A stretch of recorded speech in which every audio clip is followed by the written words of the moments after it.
Idi Amin's story is as chilling as it is compelling. A tale of ambition, brutality, and unchecked power. Born in a remote Ugandan village, he rose to become the self-proclaimed conqueror of the British Empire. Yet his reign turned into a nightmare of ethnic cleansing, economic collapse, and mass murder. Amin's life was a study in extremes, from his humble beginnings to his meteoric rise to power, and ultimately his downfall into notoriety. Today, we'll uncover the rise and fall of Idi Amin, weaving through the pivotal moments that shaped his path to infamy, his dark legacy, and the lessons history begs us to remember. Idi Amin's early life was shrouded in mystery, but the violence and brutality that would define his rule as Uganda's dictator were already hinted at in his youth. Born around 1925 in the remote village of Koboko near the South Sudanese border, Amin's exact birth date remains uncertain, an omen of the secrecy and confusion that would later characterize his reign. Raised in a modest Kakwa family, Amin's childhood offered little indication of the horrors to come. It was in the military that Amin found discipline and purpose, joining the King's African Rifles, KR, a regiment of the British colonial army in 1946. Here, Amin's physical prowess and loyalty earned him rapid promotions, and he stood out as a man of contradictions. Charismatic, yet cruel, disciplined, yet impulsive. During the Mau Mau uprising in Kenya in the 1950s, Amin gained a reputation for brutal tactics that both impressed and horrified his British superiors. As one officer later described him, Amin was a splendid chap, physically powerful and a good soldier, but he had an unmistakable streak of cruelty. With Uganda's independence in 1962, Amin saw a new opportunity: power. He had proven his military prowess, and now he sought to wield it for his own gain. Allying with Prime Minister Milton Obote, Amin became the Army Chief of Staff by 1968. However, this partnership was a fragile dance of mutual distrust. Obote was wary of Amin's growing ambition, while Amin chafed under Obote's leadership. By 1971, while Obote was away at a Commonwealth meeting in Singapore, Amin seized his chance. Capitalizing on the power vacuum, Amin launched a swift and decisive military coup that ousted Obote, and he declared himself President of Uganda. Key date: January 25, 1971.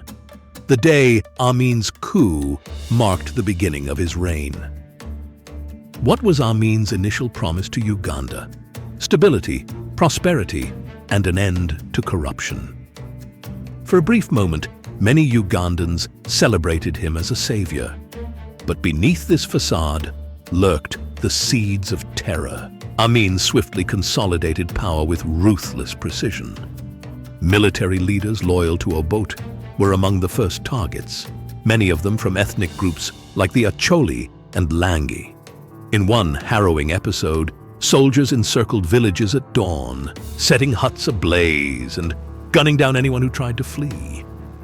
Survivors recall the air filled with acrid smoke, the cries of children muffled by the crackle of flames, and the relentless gunfire that echoed long into the night. Entire communities vanished. Soldiers forced men to dig shallow graves for their families before lining them up and shooting them, their blood soaking the earth they had just turned. Those deemed unworthy of burial were dumped into Lake Victoria or the Nile River, their bloated corpses floating downstream, a grim reminder of Amin's reach. The chilling estimate of 300,000 to 500,000 Ugandans killed during his rule barely scratches the surface of the anguish left in his wake. In the shadowy torture chambers of the State Research Bureau, SRB, Amin's regime perfected the art of terror. Survivors recount the smell of rotting flesh mingling with sweat, the hum of electric currents coursing through their bodies, and the icy silence that followed the screams of others who succumbed to the agony. Mutilation, starvation, and forced confessions were common currency. As one survivor chillingly put it, death wasn't the worst thing you could imagine. It was the things they did before you died. Heads of executed victims were preserved in freezers, a macabre warning to anyone who dared question his rule. Stories circulated of Amin himself inspecting these grim trophies with morbid pride. Fear seeped into every corner of Ugandan society. Neighbors spied on neighbors, and children learned to whisper so their voices wouldn't betray their families. For Ugandans, the era was a nightmare from which they could not awaken. Beneath the veneer of Amin's public charisma and bombastic speeches lay a brutal despot whose paranoia consumed an entire nation. One of Amin's most infamous and catastrophic decisions came in August 1972, when he announced the sudden expulsion of over 70,000 Asians, primarily of Indian descent, from Uganda. Families who had called Uganda home for generations were given just 90 days to leave, ordered to abandon their businesses, homes, and lives. Many had arrived in East Africa during British colonial rule, serving as the backbone of the economy with their technical expertise and entrepreneurial spirit. Now, they were branded as economic saboteurs, accused of hoarding wealth and exploiting Ugandans. Amin defended the move as a bid to return Uganda to Ugandans, but it was clear this was more than an economic measure. It was ethnic cleansing, cloaked in the rhetoric of nationalism. The expulsion triggered chaos and heartbreak. Desperate families scrambled to sell their belongings for a fraction of their worth or abandoned them outright, suitcases hastily packed with what little they could carry. Airports overflowed with refugees, many uncertain where they would go, while others recounted tearfully locking their front doors for the last time, unsure if they would ever return. A former business owner lamented, "We built our lives here, only to be erased overnight." The aftermath was devastating. Without the technical expertise of the Asian community, Uganda's economy began to unravel.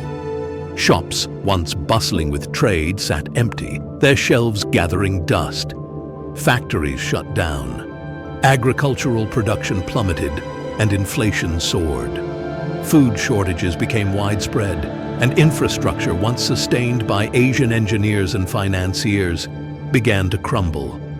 A nation that had thrived on diversity and economic cooperation now spiraled into stagnation and desperation. But Amin's motives ran deeper than mere economics. By scapegoating the Asian community, he deflected blame for his regime's growing failures and bolstered his image as a protector of Ugandan sovereignty. The expulsions became a chilling warning to other minority groups. Loyalty or silence was the only path to survival. For the expelled, the trauma lingered long after they settled in new countries like the UK, Canada, or India. Many were forced to rebuild their lives from scratch, carrying with them the scars of displacement. Uganda, meanwhile, never fully recovered from the loss of its vibrant Asian community. A decision that remains one of Amin's most destructive legacies. Amin's ego swelled to grotesque proportions as his reign progressed, declaring himself His Excellency, President for Life, Field Marshal Al-Haji Dr. Idi Amin Dada, VC, DSO, MC, conqueror of the British Empire. He relished the absurdity of his self-proclaimed grandeur. To many, the title was a surreal punchline. To Ugandans, it was a grim reminder of the megalomania that governed their lives. Beneath this facade of bombast lay a fragile ego and a deep-seated insecurity one that festered into paranoia and delusion. Amin's bizarre antics became legendary. He sent Queen Elizabeth II a letter proposing marriage, insisting he would make an excellent King of Scotland alongside her. In public speeches, he claimed he could single-handedly defeat superpowers like the United States or Britain, once boasting that he had conquered the latter by kicking them out of Uganda. He staged outlandish military parades where soldiers carried wooden guns or rode bicycles. Yet, his maniacal grin betrayed no trace of irony. But his delusions carried a sinister edge. World leaders may have laughed at Amin's antics, but for Ugandans, his erratic behavior spelled terror. Critics who mocked his titles or questioned his rule were quickly silenced, often through imprisonment, torture, or execution. Amin's paranoia led him to purge even his closest allies, fearing conspiracies where none existed. By the mid-1970s, his erratic leadership had transformed Uganda into a nation ruled by fear. Secret police patrolled the streets, informants lurked in every neighborhood, and the mere whisper of dissent could lead to a visit to one of Amin's torture chambers. For many, the man who once charmed crowds with his wit had become a monstrous caricature. A dictator whose vanity and paranoia plunged an entire nation into violence and despair. Public executions under Amin became not just a method of punishment, but a twisted form of theater, a grim spectacle meant to instill terror and demonstrate his unrelenting grip on power. In 1973, one of the most infamous displays took place at Kampala's Clock Tower grounds. Thousands of Ugandans were rounded up and forced to watch as government officials, accused of treason, were paraded before firing squads. The air was thick with dread, the kind of silence that seemed to hold its breath, broken only by the occasional bark of a soldier's order. Witnesses recall the haunting stillness as the accused were lined up, their faces betraying fear and resignation. The first shots shattered the quiet, each crack reverberating like a thunderclap through the horrified crowd. The gruesome aftermath was impossible to ignore. The lifeless bodies slumped over, blood pooling on the ground as soldiers stood guard, ensuring the audience absorbed every grim detail. But Amin wasn't content with simply executing his enemies. The bodies were left on display for hours under the harsh sun, their presence a chilling warning to anyone contemplating rebellion. "This is what happens to traitors," one witness remembered a soldier snarling as the crowd was forced to file past the macabre scene before being released. For many, these public executions etched themselves into the national psyche, a horrific reminder of Amin's willingness to use terror as a tool of control. The Clock Tower grounds, once a bustling landmark, became a site of collective trauma, its shadow looming over a country paralyzed by fear. Adding to the climate of terror were persistent and grotesque allegations of cannibalism. Defectors and former aides whispered that Amin not only killed his enemies, but consumed their flesh in twisted rituals, claiming it allowed him to absorb their strength. These stories spread like wildfire, feeding the perception of Amin as a leader not just brutal, but almost otherworldly in his depravity. Whether fact or propaganda, the rumors heightened his mystique as a man capable of unimaginable horrors. Amin himself did little to dispel these allegations. When asked about them, he responded with an unsettling grin and the cryptic remark, "Human flesh is too salty." This chilling quip, delivered with his trademark bravado, left a lingering unease. Was he deflecting with dark humor, or admitting the unthinkable? For many, it was impossible to know. The allegations may never be proven, but their psychological impact was undeniable. They reinforced Amin's reputation as a figure of unbridled cruelty and added an almost mythical layer of terror to his rule. In 1976, Amin's reign took a global turn with his involvement in the infamous Entebbe hostage crisis. On June 27th, a group of Palestinian and German terrorists hijacked an Air France plane en route from Tel Aviv to Paris, forcing it to land at Uganda's Entebbe airport. Amin, eager to align himself with anti-Israeli forces and boost his standing on the international stage, welcomed the hijackers as guests and offered them safe haven. He strutted around the airport, declaring his solidarity with their cause while attempting to present himself as a mediator. For the hostages, most of whom were Israeli or Jewish, the ordeal was one of fear and uncertainty. The hijackers separated them from other passengers, holding them under armed guard in the terminal as negotiations dragged on. Amin played the role of protector, visiting the hostages and issuing public statements about his supposed compassion. But behind the scenes, his collaboration with the hijackers only deepened Uganda's isolation from the West.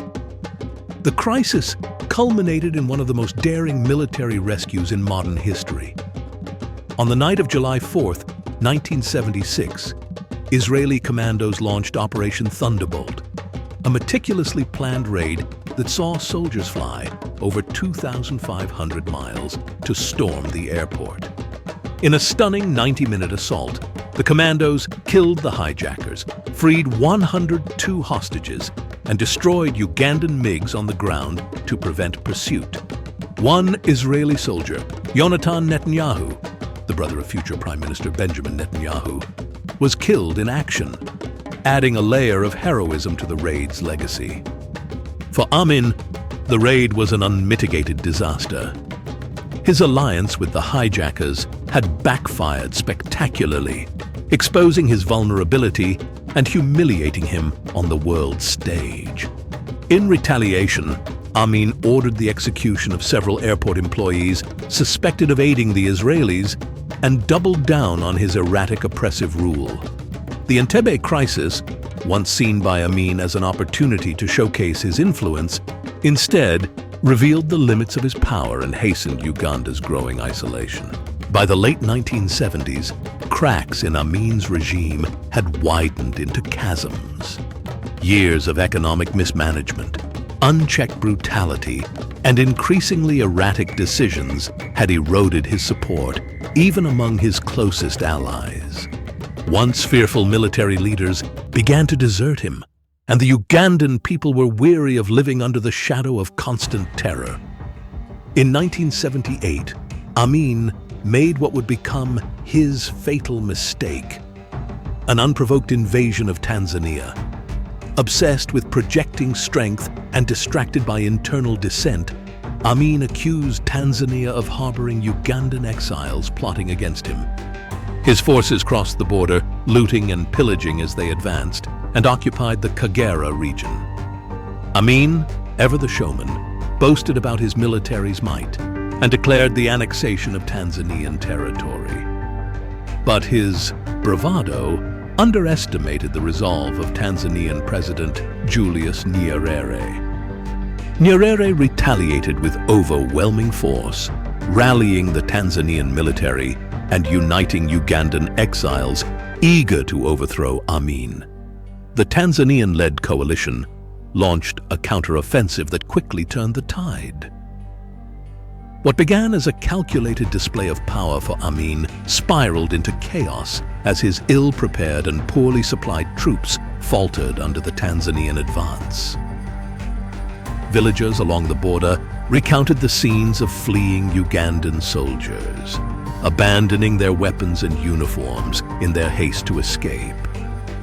By early 1979, the coalition had pushed deep into Uganda, capturing key towns and isolating Amin's remaining strongholds. The once feared dictator fled Kampala, as Tanzanian forces and exiled Ugandan fighters stormed the capital, cheered on by jubilant crowds.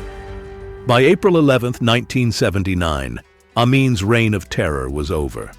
He escaped to Libya and later Saudi Arabia, living in exile until his death in 2003. Key date: August 16, 2003. Idi Amin died of multiple organ failure in Jeddah. Amin's decision to invade Tanzania not only marked the end of his brutal regime, but also served as a stark reminder of how unchecked hubris and paranoia can lead to a leader's downfall. For Ugandans, the fall of Amin ushered in a turbulent period of rebuilding, as the scars of his dictatorship remained etched deeply into the nation's psyche. Idi Amin's legacy is one of terror and devastation. His story reminds us of the dangers of unchecked power, the fragility of democratic institutions, and the catastrophic consequences of ethno-nationalism. Uganda has since begun to heal, but the scars of Amin's rule remain. What do you think drove Amin to such extremes? Was his cruelty purely personal, or was it the result of systemic failures? Share your thoughts in the comments below. We'd love to hear your perspective. If this exploration of history intrigued you, don't forget to like this video, subscribe to War and Wisdom in History, and click the notification bell so you never miss another compelling story from the past. Together, we can learn from the past to build a better future. Stay curious, seek wisdom, and we'll see you in the next chapter of history.